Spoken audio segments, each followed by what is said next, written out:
sidang perkabungan yang terkasih, keluarga yang berduka, Salam.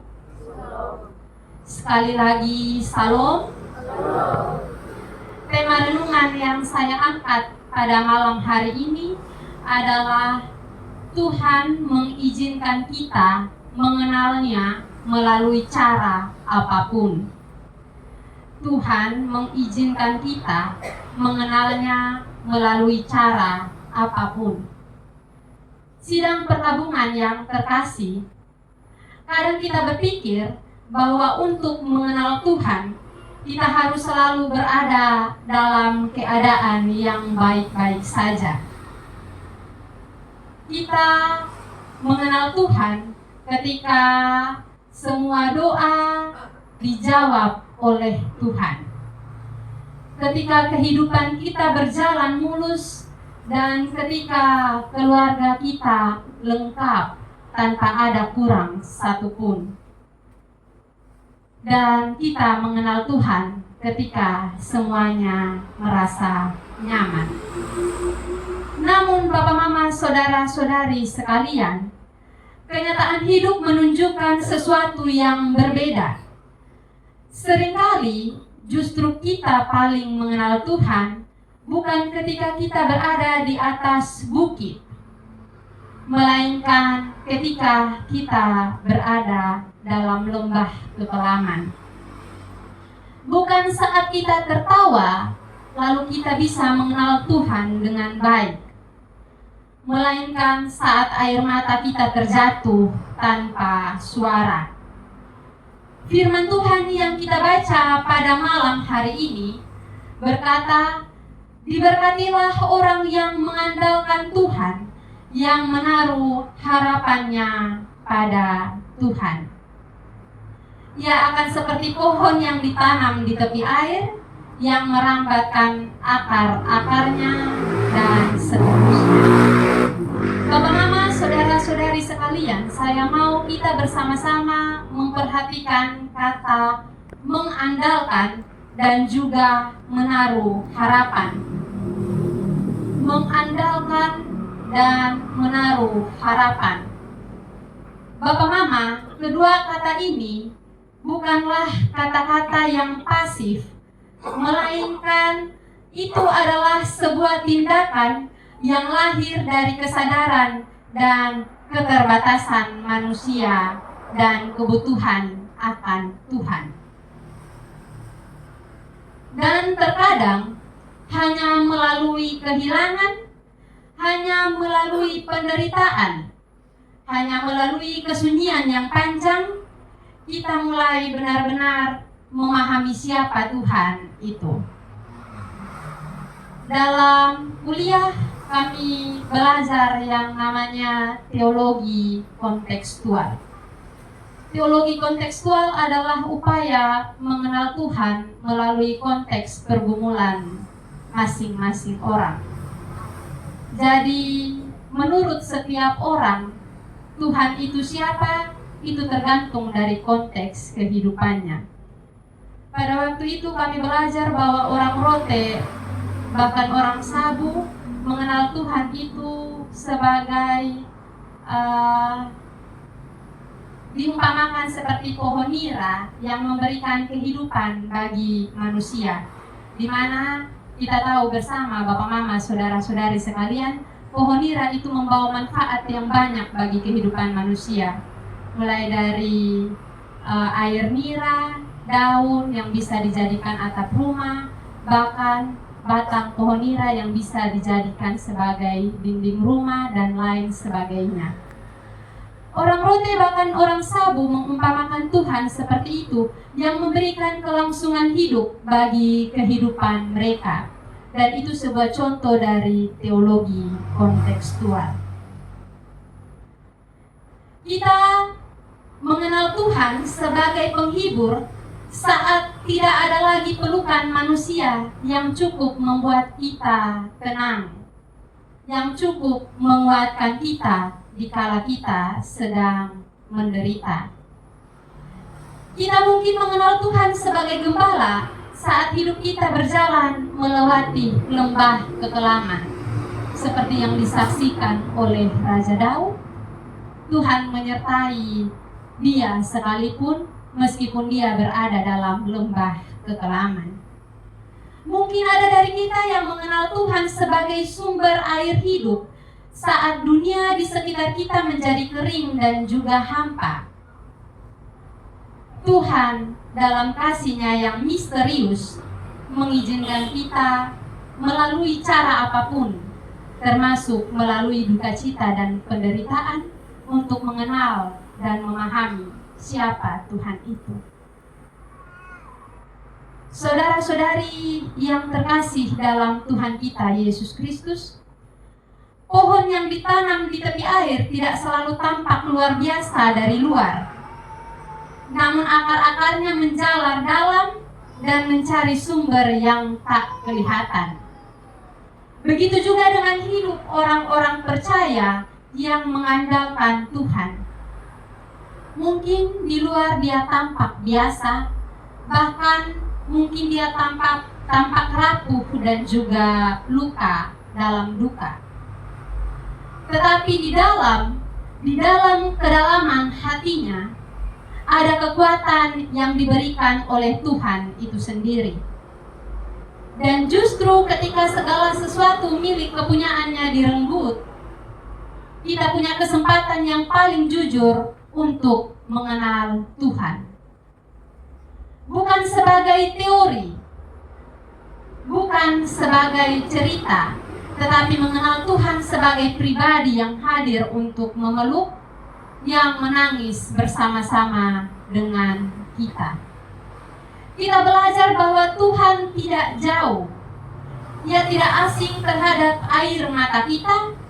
Bahkan dalam Yesus Kristus, Tuhan pernah merasakan kehilangan, kesakitan, dan juga kematian, agar kita tidak berjalan sendiri melewati semua penderitaan tersebut. Banyak orang yang mengenal Tuhan sebagai penyembuh saat tubuh mereka sakit. Dan sebagian orang lagi mengenal Tuhan sebagai penopang saat dunia mereka runtuh. Dan hari ini, mungkin saya dan Bapak Mama mengenal Tuhan sebagai sumber penghiburan karena sedang menjalani kedukaan, sedang menjalani musim kehilangan. Jangan tolak proses itu, Bapak Mama. Jangan berpikir bahwa dengan duka yang saya alami, dengan luka yang saya alami, dengan kehilangan orang yang saya kasihi, Tuhan menjauh. Justru bisa jadi melalui luka ini, melalui duka yang Tuhan izinkan terjadi dalam kehidupan kita, Tuhan membuka jalan untuk kita bisa lebih mengenal Tuhan dengan kasih-Nya yang paling dalam bagi kita. Ketika segalanya tampak gelap, satu-satunya cahaya itu hanya Tuhan sendiri. Dan di sanalah kita benar-benar belajar siapa Dia. Kita belajar percaya bukan karena mengerti, tapi karena kita mengenal. Kita merasakan siapa Tuhan dalam kehidupan kita. Bukan karena keadaan berubah, tapi karena kita tahu siapa yang memegang kehidupan kita. Firman Tuhan berkata, ia akan seperti pohon yang ditanam di tepi air, yang merambatkan akar-akarnya ke tepi batang air, dan yang tidak mengalami datangnya panas terik, yang daunnya tetap hijau, yang tidak khawatir dalam tahun kering, dan yang tidak berhenti menghasilkan buah. Itulah janji Tuhan kepada kita ketika kita terus berpengharapan di dalam Dia. Bahkan dalam duka sekalipun, kita harus terus berpengharapan kepada Tuhan, supaya kita melihat janji Tuhan dalam kehidupan kita. Itu adalah janji Tuhan untuk setiap kita mengenal Tuhan melalui cara apapun. Bahkan di tengah duka, Tuhan bisa membuat hidup kita tetap menghasilkan buah. Buah kesabaran, buah penghiburan, dan buah pengharapan bagi orang lain mungkin yang membutuhkan pengharapan dari kita. Kehilangan akibat kematian bisa membuat seseorang trauma berkepanjangan. Tetapi percayalah, dalam proses itu Tuhan terus menolong dan memberkati kita. Mungkin kita tidak bisa mengerti rencana Tuhan sekarang ini. Bahkan tidak ada orang yang meminta kepada Tuhan untuk dia kehilangan orang yang terkasih. Yang ada adalah kita meminta kepada Tuhan supaya orang di sekeliling kita umur panjang dan kita bisa hidup lebih lama dengan mereka. Tapi jika ini adalah jalan yang Tuhan izinkan, percayalah, Dia tidak akan membiarkan kita berjalan sendirian. Dia mengizinkan kita untuk melewati ini bukan untuk menghancurkan kita, tetapi untuk memperdalam hubungan kita dengan Dia. Dia ingin kita lebih mengenalnya lebih dalam, lebih nyata, dan lebih dekat. Jadi, saya dan Bapak Mama, jangan pernah takut, jangan pernah ragu untuk mengenal Tuhan melalui air mata kita. Jangan ragu berjalan bersama dengan Dia di tengah kabut. Sebab mereka yang berakar dalam kasih Tuhan tidak akan goyah meskipun badai datang menerpa. Sebagai penutup dari khotbah saya, izinkan saya memberikan sebuah ilustrasi singkat. Ilustrasi yang sederhana. Bapak Mama, mari kita membayangkan ketika hidup kita diumpamakan sebagai sebuah pelayaran. Mari kita membayangkan sebuah kapal yang berlayar di tengah laut yang tenang. Kapal itu menikmati perjalanan yang mulus tanpa badai. Tidak ada hambatan, tidak ada gelombang yang membuat mereka takut. Namun, bagaimana kapal dan awak-awak kapal tersebut bisa mengetahui kekuatan mesinnya jika tidak ada badai yang datang?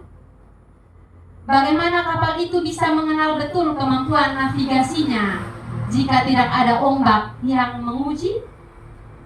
Begitu juga dengan kehidupan kita. Kita mengenal Tuhan bukan hanya dalam kesenangan, tetapi melalui ujian dan pencobaan. Ketika badai datang, kita belajar untuk mengandalkan Tuhan yang menjadi jangkar yang tidak pernah tergoyahkan. Ketika laut hidup kita menjadi tenang, kita bersyukur dan menikmati kedamaian dari ketenangan tersebut. Tetapi ketika badai datang menerpa, kita melihat bahwa Tuhan tidak hanya memberikan pelayaran yang tenang, tetapi Dia juga memberikan kekuatan untuk menghadapi badai tersebut. Demikianlah seperti pohon yang ditanam di tepi air, hidup kita mungkin tidak selalu berjalan mulus. Tetapi dengan mengandalkan Tuhan, kita mengenalnya lebih dalam sebagai pelindung di tengah badai, sebagai gembala di tengah kegelaman, dan sebagai sumber pengharapan dalam kesulitan. Mari kita terus menaruh pengharapan kita di dalam Tuhan, meskipun kita tidak selalu mengerti jalan Tuhan. Karena kita tahu melalui segala hal Tuhan mengizinkan kita mengenalnya dengan cara yang tidak pernah kita duga sekalipun. Tuhan memberkati kita dengan firman-Nya. Amin untuk firman Tuhan.